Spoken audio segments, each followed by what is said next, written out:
Hi friends, Mahanadi serial next பிரேமோ என்ன மாதிரியான twist இருக்க போகுதுன்னு பார்க்கலாம். ரொம்பவே வருத்தமாக ரொம்பவே பயங்கர கோவத்தில் யமுனா போயிட்டு நிவின் கிட்ட சண்டை போட்டுட்டு இருக்காங்க. எதுக்காக நீங்கள் என்ன அசிங்கப்படுத்துகிற மாதிரி பேசுனீங்க சொல்லுங்கன்னு சொல்லிட்டு கேட்குறாங்க. நான் உன்னை அசிங்கப்படுத்துகிற மாதிரி நான் எங்கே பேசினேன்? அப்படியெல்லாம் நான் எதுவுமே பேசலையே. கல்யாணத்துக்கு முன்னாடி உன்னுடைய கெரியர் என்னுடைய கெரியரை நல்லா சொன்னீங்கல்ல. ஆமாம் சொன்னேன், இப்போவும் தான் சொல்கிறேன். அப்புறம் எதுக்காக நீ கலெக்டர் ஆனாலும் எனக்கு பிரச்சனை கிடையாது, கலெக்டர் ஆனாலும் எனக்கு பிரச்சனை கிடையாது நீங்கள் சொன்னீங்க.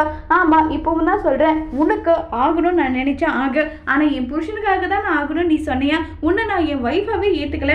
அப்படி இருக்கும்போது புருஷன் நீ சொன்னால் மட்டும் அதை எப்படி என்னால் ஏற்றுக்க முடியும்? அதனால தான் நான் சொல்றேன்னு சொல்லிட்டு சொல்கிறாங்க. இதை கேட்டு பயங்கரமாக கோவப்பட்டு, என்ன நிவின், இப்போ நீங்கள் பிடிக்காம என்ன கல்யாணம் பண்ணாலும் நீங்கள் கண்டிப்பாக மனசு மாறுவீங்க, அந்த நம்பிக்கை எனக்கு இருக்கு.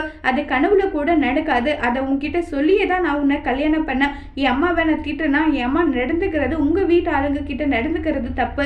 ஏன்னா அவங்க எந்த தப்பும் பண்ணலை. தப்பு பண்ணது எல்லாம் நீ, உன்னுடைய அக்கா, உன்னுடைய மாமா. அப்படி இருக்கும்போது கோவத்தை அவங்க கிட்ட காட்டுறதுல எனக்கு விருப்பம் இல்லை. அதனால தான் நான் சொன்னேன். அதுக்காக நான் உன்னை மன்னிச்சு ஏற்றுப்பேன். நீ தப்பு கணக்கு போடாத. அது இந்த காலத்தில் இல்லை, எந்த காலத்திலையும் நடக்காதுன்னு சொல்லிட்டு ரொம்பவே கோவத்தில் இருக்காங்க நிவின். அதோடு இந்த பிரமுவை முடிச்சிருக்காங்க.